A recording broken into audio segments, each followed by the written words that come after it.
নমস্কার, আমি মন্দিরা রুদ্র ব্লগে আপনাদের সবাইকে স্বাগত জানিয়ে অনেক দিন পর আজকে একটা লং ভিডিও আপনাদের সাথে শেয়ার করছি। হ্যাঁ, আপনারা আশা করছি বুঝতেই পাচ্ছেন আমি ট্রেনে আছি। কোথায় যাচ্ছি? ওই যে কথাতেই বলে না, কপালে যতক্ষণে না থাকবে ততক্ষণে কোনো কিছু হবে না। ঠিক তাই আমি, আমার হাজব্যান্ড আর মেয়ে তিনজনে মিলে আমাদের 5th অ্যানিভার্সারি উপলক্ষে নৈহাটি বড়মার কাছে বেরিয়ে পড়লাম পুজো দিতে। অনেক দিনের ইচ্ছে যাগ্গে পূরণ করতে পারলাম। হ্যাঁ, বেরিয়ে আমরা ট্রেনে উঠে পড়েছি বেলু স্টেশন থেকে ব্যান্ডেল যাওয়ার ট্রেনে। আমরা চুঁচুড়া স্টেশনে নেমে সেখান থেকে লঞ্চ পার হয়ে তারপরে গিয়ে পৌঁছাবো। তো এখানে মিষ্টি ঘুমিয়ে পড়েছে অনেকক্ষণ, আমাদের সাথে একটু দুরন্তপনা করছিল। তো একটু দুরন্তপনা করতে করতে মাম্মা আমার ঘুমিয়ে পড়েছে। আর আমি যখন রেকর্ড করছি ভয়েস ওভার, তো মিষ্টি তো পাশ থেকে এখানে বকর বকর করেই যাচ্ছে, আরও খালি হামিদা হামিদা করে যাচ্ছে। যাই হোক, আমরা চুঁচুড়া স্টেশনে নেমে পড়েছি। এবার নেমে সেখানে দেখি অটোতে লাইন দিতে হবে। তো যাই হোক, ব্যাগে করে মনে করে ছাতাটা নিয়ে এসেছি। আমার ব্যাগে সবসময় একটা ছাতা থাকেই। তো এটা একটা আমি হয়তো খুব ভালো কাজ করেছি, বৃষ্টি হোক রোদ হোক যাই হোক। তো সেখানে অটোতে লাইন দিলাম, অটো আসলো, আমরা অটোতে উঠেও পড়েছি।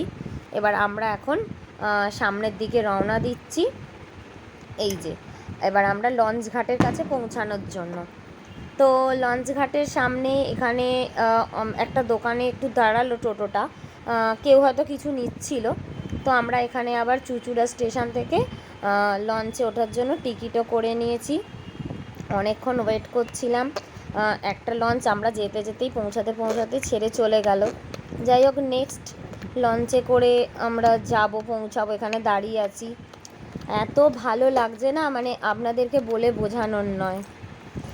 অনেক দিন পর আমি মিষ্টির বাবা, মিষ্টির তো প্রথম লঞ্চে ওঠা, আর মিষ্টির বাবার আমি অনেক দিন পর এই যে লঞ্চে উঠলাম। আগে আমরা বিয়ের পর ভীষণ ঘুরতে যেতাম।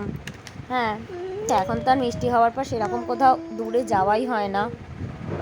তো যাই হোক, আমরা এরকম লঞ্চে উঠে পড়লাম। তো লঞ্চটা পার হলেই ওই যে বড় মা স্থান কথাতেই বলে, মা না চাইলে সত্যিই কিছু হয় না।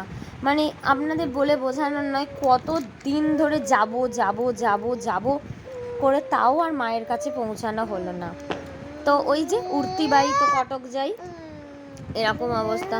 প্রত্যেক বছর আমরা অ্যানিভার্সারির দিনকে দক্ষিণেশ্বরে মায়ের কাছে গিয়ে পুজো দিয়ে আসি। তো এবার আমি মিষ্টির বাবাকে বললাম যে চলো না আমরা নৈহাটি বড়মার কাছে গিয়ে পুজো দিয়ে আসি। তোর বাবাও রাজি। যাক গে, একটা কথা কি বলুন তো, সত্যি ভাগ্য করে একটা হাজব্যান্ড পেয়েছিলাম। আমার জীবনের যা যা শখ, আনন্দ, ইচ্ছা এই মিষ্টির বাবার হাত ধরেই পূরণ হয়েছে। সব কিছু বলতে গেলে ছোট থেকে সেরকমভাবে কোথাও ঘুরতে যেতেও পাইনি, কিছুই না। ঘর থেকে মা বাবা যেহেতু বেরোতে দিত না। তো যাই হোক, এরকম একটা ভাগ্য করে হাজব্যান্ড পেলে তবেই নিজের ইচ্ছা পূরণ হয়। তো আমরা লঞ্চে উঠে পড়েছি, শুধু এই পার থেকে ওই পার হলেই আমরা পৌঁছে যাব আমাদের মায়ের কাছে। তো ওই যে পেছনে ছোলার চাট দেখেছেন মহারানী, ওখানে খাবে। ও তো ছোলা খেতে পারে না, তো ওটা খাবে। আর ওকে কোলে আস্তে আস্তে আমি মিষ্টির বাবাকে বলছিলাম, এই দেখো তোমার যা সাদা জামাটা পুরো নোংরা করে দিয়েছে মিষ্টি কাজল লাগিয়ে। আর কি বদমাইশি করছিল জানেন তো, মানে ওকে নিয়ে আমরা পাগল হয়ে যাচ্ছি। আমরা এবার ওই যে দেখা যাচ্ছে প্রচুর ভিড়। চুপ করো মাম্মা, কথা বলছি তো। এবার প্রচুর ভিড়, এই ভিড়ের মধ্যে দিয়ে মায়ের কাছে আমরা পৌঁছে গেছি। জাস্ট লঞ্চ থেকে নেমেই 1 মিনিট কি 2 মিনিটের পথ। এই যে আমি হাঁটছি, মিষ্টির বাবা পিছনে রয়েছে। এখানে অনেক ঠাকুর বিক্রি হচ্ছে রাস্তার ফুটের ওপরে। তো আমরা একটা দোকান দেখে দাঁড়ালাম। তো এই যে এই দোকানগুলোই দেখুন, আপনারা যখন আসবেন এই দোকানগুলো থেকে ফুল ফল ডালা সব কিছু নিয়ে নিতে পারবেন।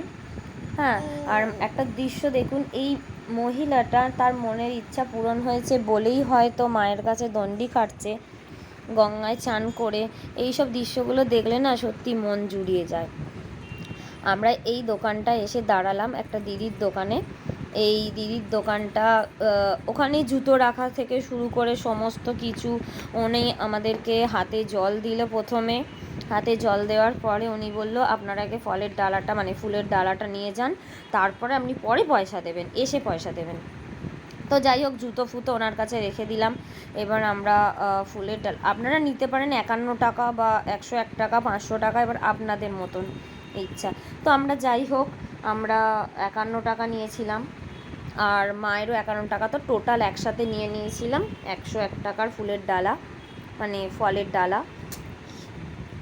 বাবা, তো মিষ্টি ভীষণ বদমাশি করছে এখনও পর্যন্ত, মানে একটু ধীর স্থির নয়। তা আপনাদেরকে আর কি বলবো, সেই ভিডিওটা আপনাদের সাথে পরে শেয়ার করব।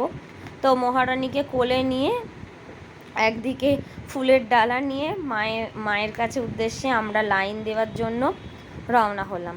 ও বাবা, তারপরে দেখুন আপনারা, খালি লাইনটা দেখুন, আপনারা দেখলে জাস্ট চক্ষু চড়ক গাছ। আমরা 15 মিনিট ধরে কমসে কম হেঁটেই যাচ্ছি, কি না লাইন আর শেষ প্রান্ত খুঁজে পাচ্ছি না। তো কন্টিনিউ আপনারা খালি দেখে যান লাইনটা কোথা থেকে কোথায় অবধি গেছে। উফ, জাস্ট ভাবার বাইরে, তার মধ্যে এই রোদ। তো যাই হোক আমি মনে করে যে ছাতাটা নিয়ে এসেছিলাম এটাই অনেক। তো আমি কিছুক্ষণ মানে ডালাটা ধরে লাইনে দাঁড়িয়ে আছি। তো মিষ্টির বাবা ততক্ষণে মিষ্টিকে নিয়ে গঙ্গার পাড়ের সামনে বসেছিল প্রায় 1-1.5 ঘন্টা ধরে। তো বিশাল ভিড় ছিল সেই দিন। আবার কিছুক্ষণ মিষ্টিকে নিয়ে আমি এক জায়গায় বসেছিলাম, আবার মিষ্টির বাবা লাইনে দাঁড়িয়েছিল। তো এই রকম করে করে আমাদের মানে লাইনটা দেওয়া হয়েছে। আর বললে বিশ্বাস করবেন না, আমরা যেদিন গেছি আমরা ভীষণ ভিড় ছিল, ভীষণ ভিড়। আর আমরা গেছি, আমাদের যেহেতু অ্যানিভার্সারি ছিল 19 অক্টোবর, আর আমরা গেছি ঠিক তার 1 সপ্তাহ আগে, কারণ সেই কালী পুজো উপলক্ষে নৈহাটি বড়মার কাছে সমস্ত পুজো দেওয়া, মায়ের দর্শন করা সাধারণ মানুষের জন্য বন্ধ ছিল। যাই হোক, অনেক লাইন ফাইন দেওয়ার পরে কষ্ট করে আমরা মায়ের ঘরের ভিতরে এসে পৌঁছেছি। এখানেও এসে দেখি সেই লম্বা লাইন, মানে লাইন দিতে দিতে জীবন শেষ, এরকম অবস্থা। তো সে যাই হোক, আমরা সেই লাইনে দিয়ে মায়ের কাছে এসে পৌঁছেছি অনেক কষ্ট করে। মায়ের যে মুখটা দর্শন করতে পারবো এটা ভেবেই না, বিশ্বাস করুন, চোখ দিয়ে আর জল আটকে রাখতে পারলাম না, এতটা পরিমাণেই কষ্ট হচ্ছিল। জীবনে অনেক ইচ্ছা ছিল অনেক দিন ধরে যে বড় মার কাছে গিয়ে কবে পুজো দেবো। মা সেই ইচ্ছাটা আমাদেরকে এই 5th অ্যানিভার্সারিতে পূরণ করে দিয়েছে। আচ্ছা, সে যাই হোক হলো। এবার এই যে দেখতেই পাচ্ছেন ভেতরও বিশাল ভিড়। আমাদের পুজো দেওয়া হয়ে গেছে। এবার ওই যে কথায় আছে, ধর্ম যার যার, বড় মা সবার। সত্যিই তাই, বড় মা সবার। আশা করি বড় মার সকলের মঙ্গল করুক।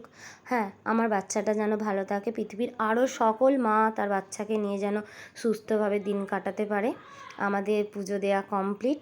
আমরা এবার বাইরে কিছু হালকা ফুলকা একটু খেয়ে নেবো। সেদিন আমাদের যেহেতু নিরামিষ খেয়েছিলাম মায়ের কাছে পুজো দেবো বলে, তো মনের ইচ্ছাটা পূরণ হয়েছে, আমি সত্যিই খুব খুশি। এবার আমরা লঞ্চে উঠে সোজা বাড়ির দিকে রওনা হব। তো আশা করি আপনাদের এই ভিডিওটা ভীষণ ভালো লাগলো। হ্যাঁ, আর সেদিনকে বলতে ভুলে গেছি একটা কথা, ভীষণ ভিড় ছিল।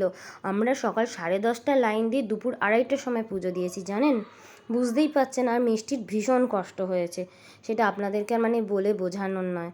যাই হোক, আমার এই ছোট্ট বাচ্চাটাকে নিয়ে গিয়ে যে আমি মাকে দর্শন করাতে পেরেছি, এটাই আমার কাছে বিশাল। যাই হোক, ভিডিওটা ভালো লাগলে অবশ্যই লাইক করে দেবেন একটা। Tata, bye bye.